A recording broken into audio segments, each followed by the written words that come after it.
Hello everyone on YouTube and welcome to this next LM simulation video here back on YouTube in Train Sim 2021 again. So as I promised last week, we are here in the Armstrong Powerhouse Class 387 Enhancement Pack. And this is an all new pack that's been released. It's actually been released as the Armstrong Powerhouse Class 377, 379 and 387 Enhancement Pack. Now presumably the 377 part is from the 377 they didn't cover in the previous pack, which was the 375 377 Enhancement Pack. So this is the next sort of iteration of the pack. It looks fantastic. As you can see, this is essentially what they've done is they've taken the services that were operated by the Class 387 operators and 377s and 379s, and they've essentially implemented them onto the base of the Class 377 pack, and then added some small alterations. I must admit, I can't tell any difference in the cab between a 375 and a 387, or a 379 and a 377 that is, the ones that were in the first pack. There are subtle differences, but I can't tell what they are, to be honest. And I've been in 387 cabs, so there must be stuff that I've missed. But apparently the cab in this is not prototypical to the 387, unfortunately. But then again, I'm not expecting Armstrong Powerhouse to create a whole new cab just for this pack. It does the job, and it's got the coast function, which, it's got the coast there in the speedometer. It's not a function as per se, but it's there, so ready to be used. Anyway, so here we are. This is Matt Carroll's scenario from over at Alan Thompson's sim. This is what we're going to be using to sort of showcase this all new pack. So I'll just read the description very quickly. Hi, and thank you for downloading this 30-minute scenario for the fantastic West Coast Main Line, Midlands and the North West Phase 3. On a fine June afternoon, you're in charge of a pair of Class 387 units in Crewe and Stafford. Get your cab set up and prepare to depart when you get the signal. These brand new units are on mileage accumulation runs prior to be handed over to the customer, GWR. Maximum speed for this run is 100 miles an hour. Despite in service they will reach 110, but they only did the mileage accumulation up to 100, and this was back in 2017. Unfortunately, I never managed to visit Crewe when these were on test. I did manage to visit Crewe back in 2016 when the Gatwick Express 387s were on test. They went up to Crewe, and I got a nice photo, probably one of my first proper photos from Crewe, of the Gatwick Express Class 387, and it did it opened its doors in the up-down loop, just where this is right now, as a door test, just to see whether they'd work. It looked quite interesting. I got a photo of that, so I must dig that out one day. Anyway, so here we are. This is going to be a quick 30-minute sort of test to showcase the all-new Class 387 Enhancement Pack. Well, 377, 379 and 387 Enhancement Pack. I will add a link to it in the description below. So let's get going and explore this fantastic new pack in West Coast Main Line Missing Link. All right, here we are. This is the cab. You've got your GSMR radio like normal. I was just wondering if anything's going to come up. Doesn't look like it. Good afternoon, driver. Get your cab set up, prepared to depart when you get the signal. These brand new units are on mileage accumulation runs. Your GSMR registration code is 114 with 5 Alpha 55.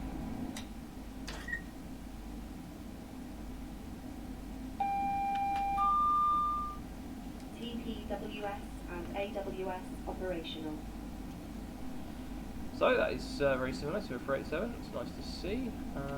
Does that turn the lights on automatically? Yes, it does. I like it when it does that, to be honest. It's nice to see. Let's get my screenshot for the channel. There we go. Right, so we need to be 5 Alpha 55. What they run as, and 114. Right, so let's get going. Well, when we get the signal, we can get going. I'm just going to draw up to the signal. Don't worry, I'm not doing anything undue. Let's get the driver vigilance device in. We've got a 350 coming in. Usually they come in on platform number 7 if they terminate, but that's not terminating. That must be a Liverpool line street train. Oh, only 4 coaches. Usually they're 8, so I've never seen them operate as 4. Maybe they were back 4 in the day. They used to operate all the way from London. Is that a London to Liverpool Light Street train? I'm interested to see. Is that a London to Liverpool? Birmingham New Street to Liverpool. Oh, okay. Apparently they used to operate all the way from London to Liverpool, but I've never seen that. They terminate in Crewe at the moment, but apparently they used to do London. That's a long way to go in a 350 London to Liverpool. No, it doesn't really matter for this group.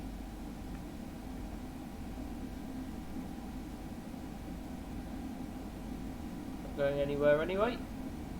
Just gotta wait to get the road.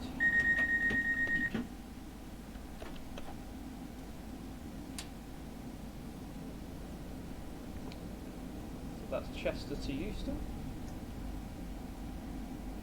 I think these were pathed up slow, heading back down to London from, well, back down to Wembley from the photos that I've seen from people that did train spotting in between here and Stafford.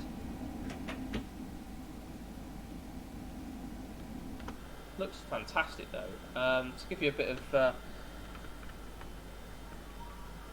background. They're really, really nice units in terms of like the detail that they provided onto the doors and the all different bits and stuff. You know, they've done really, really well with that. And if I go into the interior view, this is literally what it's like in real life. I think they've done a fantastic job with this. Honestly, it looks exactly like this in real life, and you get such a plethora of interior views. Whether you want to be up front, there's no first class on these. These 387s. They were never built with first class. I've sat in many of these seats myself. To be honest, I usually choose some of these. Anyway, are we gonna get the road, or are we waiting for someone else? We're waiting for someone else, by the looks of it. Ah, Daventry to Coatbridge. Daventry to Coatbridge? Really? I thought it was Daventry to Oh, it used to be Daventry to Coatbridge. It used to be Freightliner operated, if I remember rightly. This service is 4 Sierra 44, now operated by Direct Rail Services, only goes as far as Moss End now. But it used to be operated by Freightliner back in the day with a Class 70, if I remember quite rightly. And then they migrated over to double 90s eventually, and they got the 70 off of it because it was basically running all the way under the wires. There's no point. And then eventually they lost the contract and it went over to Freightliner. So we've just got to wait here for the road. It's quite nice that we've got to wait here. It gives us a sense of being able to explore the cab. So you've got the cab lights here, like normal. Multiple sort of views in the cab. You can have a look if you've got the full MyTrack service and display system, which is 9998. Enter, send. So you've got your driver's menu. Yeah, it's 90s today. You've got all of this information here: door status, door configuration settings. You've got your saloon lights, which you're going to turn off. All of these are pressable buttons. It's really, really good. You know, the hello, double 90s. Nice to see.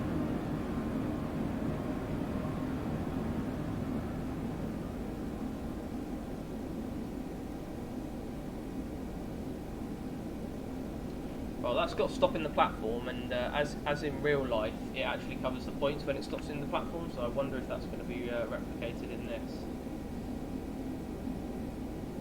Yeah.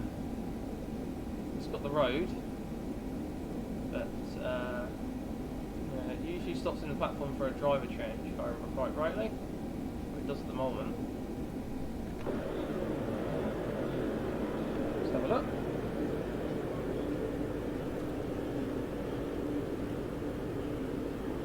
It's like that's stopping.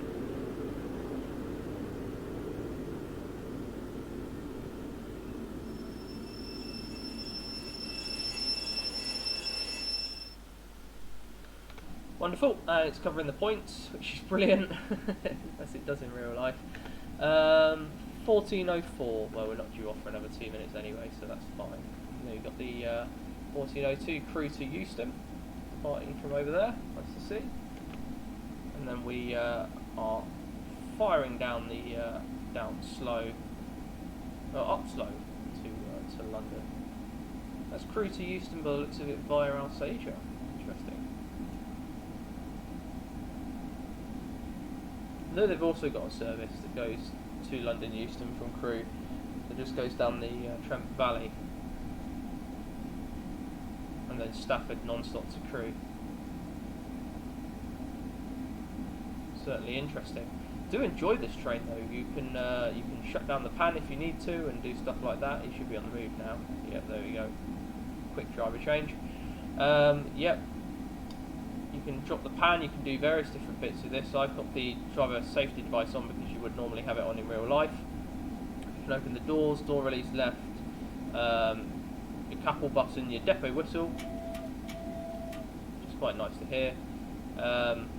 Speed set doesn't work for some reason, which is sad. But yeah, it certainly feels like a proper train.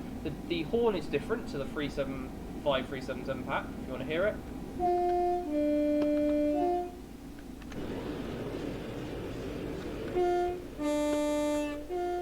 I don't like it. It's very flat. Anyway, got the road.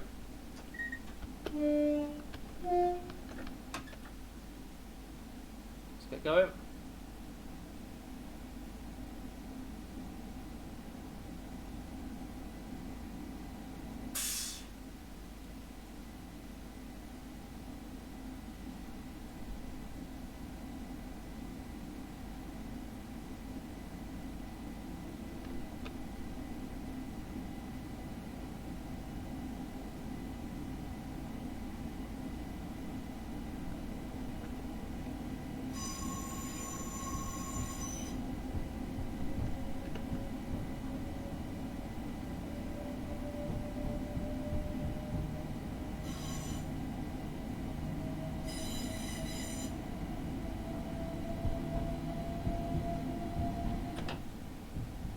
Just wanted you to hear the sounds of the Class 387 as it fires up. It's got some really nice sounds to it, I must admit.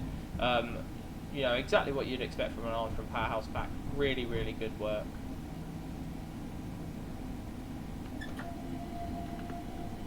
There we go to 60.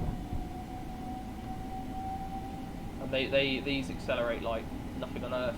I was driving the Class 319 recently, the Armstrong Powerhouse one, in Train Simulator to do a video on the Chat Moss line, which will be out by now. Yeah, driving that was just like, you go into notch 2 and you're barely moving. But in this, you know, notch 2 you can easily accelerate up to 60 in notch 2. It's really fast.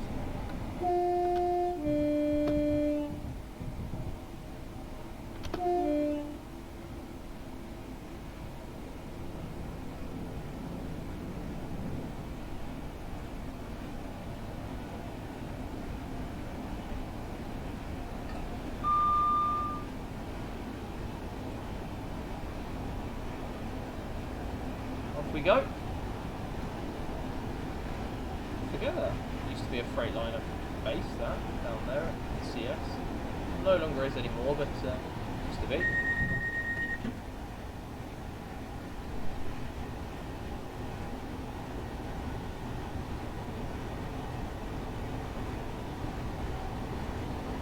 You'll be able to watch some videos of us passing at speed soon. Make sure that we get that filmed and done. There's a few spotters that like to spot at this bridge here just south of Crewe that upload videos onto YouTube about it and stuff like that, do live streams. Say hello. Oh, we're on the fast, are we? Oh dear, oh god, oh blimey. This is going to be ouch. That's not really prototypical, that. I'd have thought we would have just worked slow. The slow lines are fast enough. I don't think I've ever... Well, maybe. I seem to recall these were routed up slow when they went back to Wembley. To not hold up any of the other traffic. Because they can only do 100, you see, so... Well, we'll put it up to maximum notches, notch 4. A nice little video of us passing. These do have the coast function, gas suppressed auto, so these got a whole new speedometer in them, speedometer system. It's nice to see. Oh, we got a Dagenham to Garson 68343.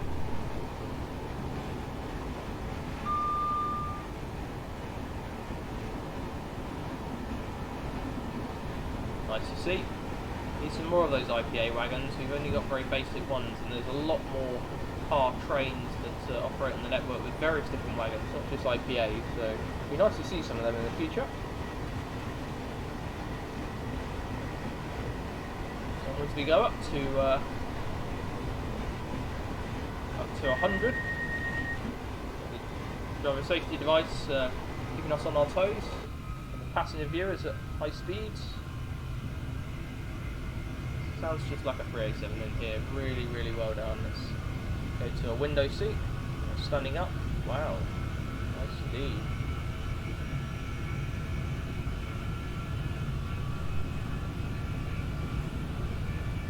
Wow, you get a sense of speed in there, that is for sure.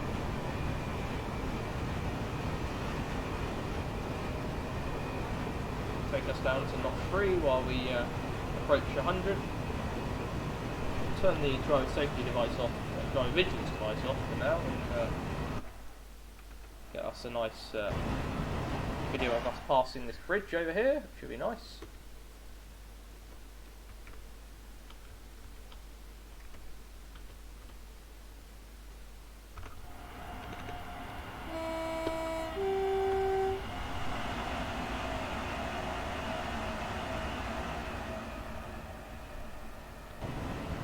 Very nice indeed.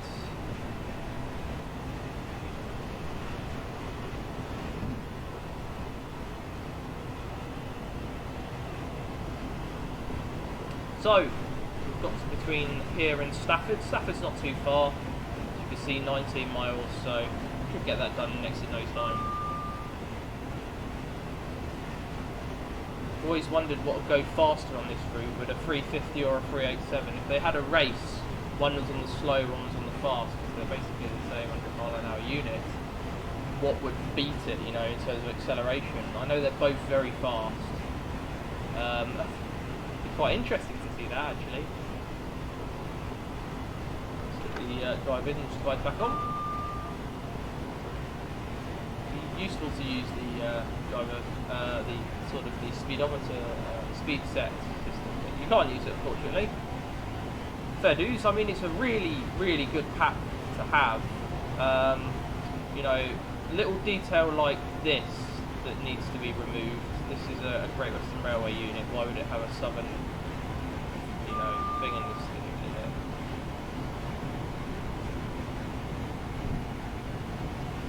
Yeah, it's just little detail like that. I mean, you know, I'm not dissatisfied with this pack. It is a fantastic pack.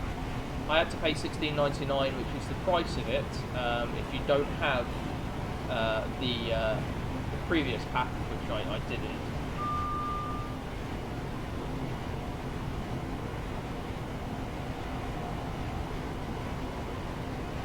In order to do a video on it, I would have had to have borrowed it from someone, which I didn't want to do, because that's not good practice. You know, you buy it yourself. That's how you get to do it. So, anyway, here we are. This is a neutral section. I don't see any signs for one, so I know neutral sections are you know, they work in this train like normal.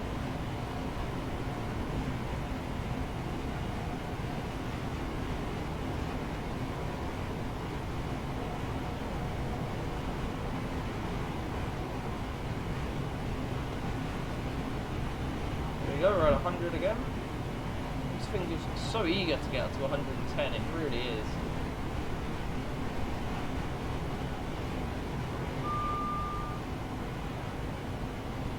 But it was quite funny with these units because they seem to do really, really well in the mileage accumulation runs.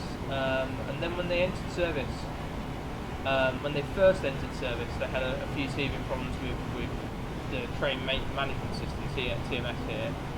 trying to get it all set up. I think it was just the fact that it was a new system and nobody at this Great Western Railway had actually used the 387 before. So for them it was a very new system as well.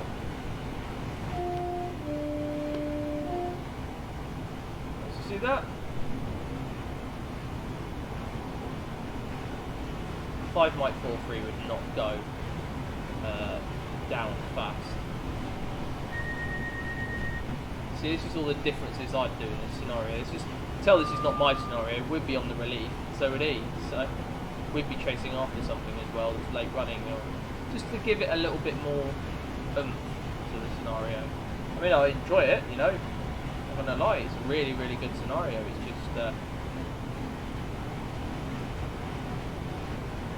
just differences, you know. Every scenario creator has a little difference in the way that they create their scenarios, so.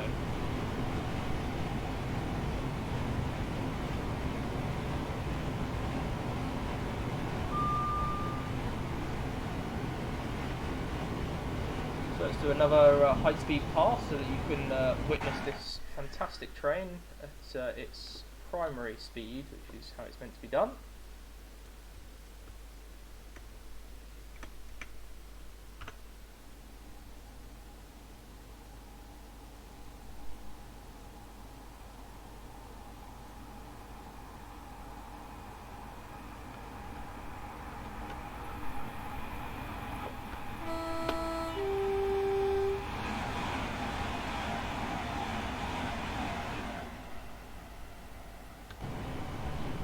Back in the cab. Really, really nice. I must admit, the sounds and everything.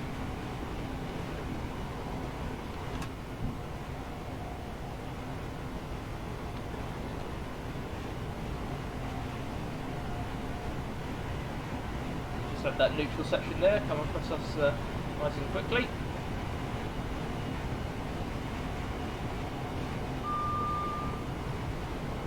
One thing they don't need to change, something they will not need to change, is the styling of the seats. I've sat in a 387 seat GWR and it is exactly like this, so you know, they didn't change it when I think it's just a generic Bombardier style seat that they put in them. So when they first got delivered to Great Western Railway, they were delivered with a contract with Freightliner. Freightliner had to get some of their ex-coal wagons, and they fitted them with unit attachments and brake force as well. And they I think 387, 130, 131, that series, the very first ones, which are now no longer with Crewe, they're actually with Heathrow Express now. But when they were first delivered to Reading Train Depot, they actually had to be delivered in stages. They couldn't do it in one big lump, so they had to get it delivered from Derby down to Bletchley. And then from Bletchley they would then be based at TMD for testing and commissioning purposes. Once they'd done that, they would then get it delivered from Bletchley down to Reading Train Depot, and using unit attachments with some of their ex-coal wagons. They actually had a 66, maybe 3 coal wagons, the 387 4-car, and then 3 more coal wagons, and they used to deliver them that way. And whenever they used to have to get the train into the depot, they then have to shunt it round, shunt the coal wagons round, do everything. Whereas, nice to see, these days, or later on in the programme, when they got to 387, 138, 139, they actually ditched Freightliner as a company because Freightliner could provide a single service, whereas Rail Operations Group actually submitted a bid to GWR and said, look, you got another 25 units you need to get delivered. We can just roll out one of our 37s. It's got a unit attachment on the loco instead of on the actual wagon. We don't need any wagons. We can just get it delivered, straight away, without any hassle. So yeah, they opted for that, and as such, the rest of the 387s were delivered by Rail Operations Group, and there had a lot of drags that were taking place because when the 387s were first delivered, the line wasn't completely electrified past a certain point. So in order to transfer a 387 from the depot at West Ealing, the EMU sidings, to Reading train depot, they'd actually have to have it dragged. Sometimes rail operations group would come and do that drag, but most of the time direct rail services, the 57 they had on hire with the Delna attachments would be absolutely fine for that anyway.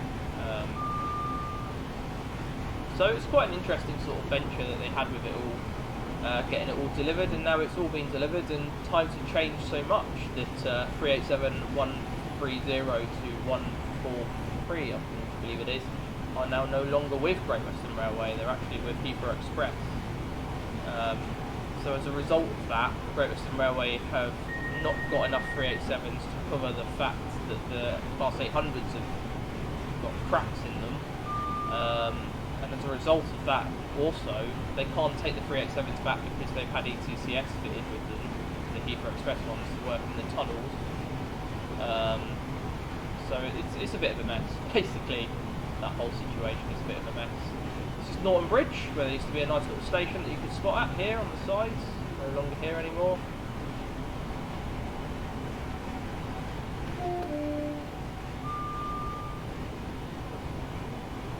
Means we're very close to Stafford anyway. Just gonna take our power down to 0, so that we're ready.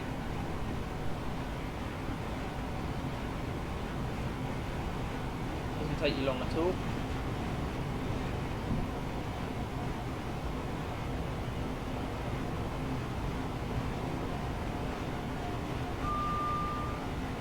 Anyway, so lots of fun and games that have happened.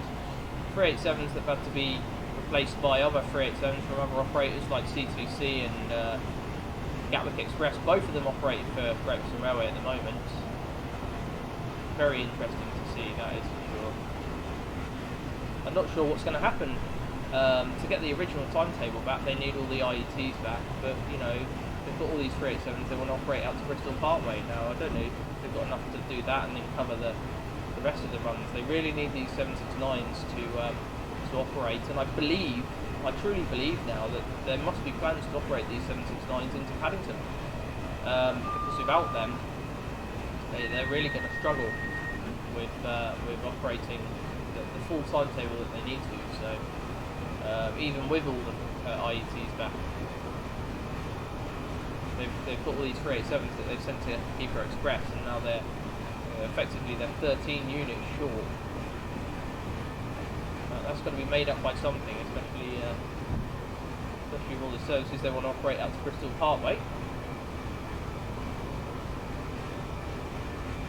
So I'm slowing down naturally here because I know we've got Stafford coming up. It's only a matter of a mile and a half or something. Norton Bridge to Stafford is not far at all. So I'm just getting ready for these adverse signals, which I can already see started to show. Whereas that's sort of relief. So that's just a relief, but shows that we've got something coming up, as you can see. 80 mile an hour is probably where you want to be. A freight liner coming out. Oh, Russell, intermodal.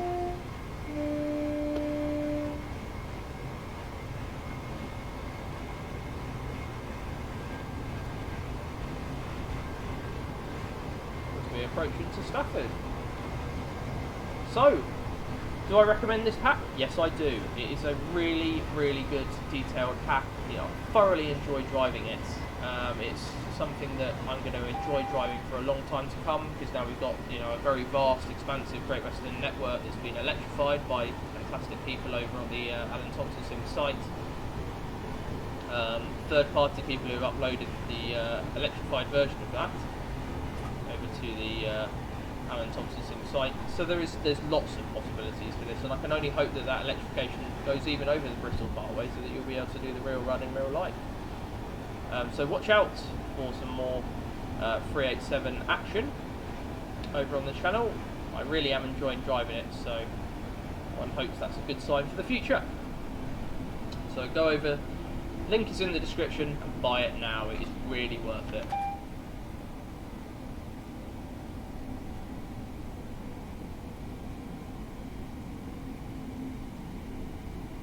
I'll take us down to about 20 and then I'll let us coast.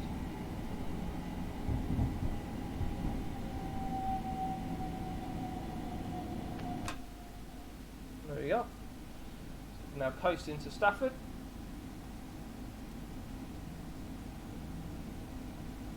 So in real life, this train would then continue down towards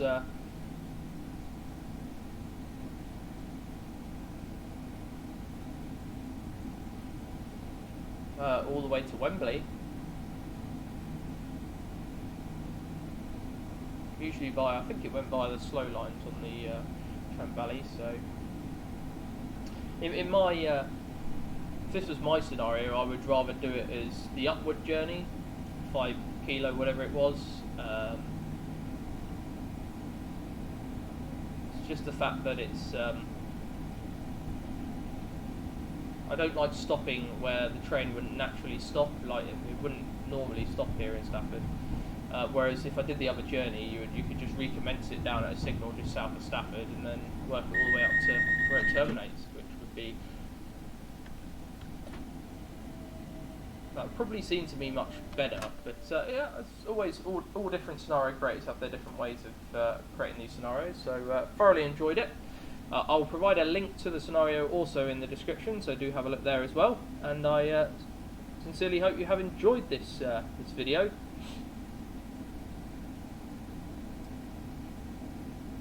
And watch out for more content here on LM Simulation on YouTube. If you do have any recommendations for me, or you'd like me to do any scenarios, or you've got your own scenarios that you'd like me to play, do just let me know.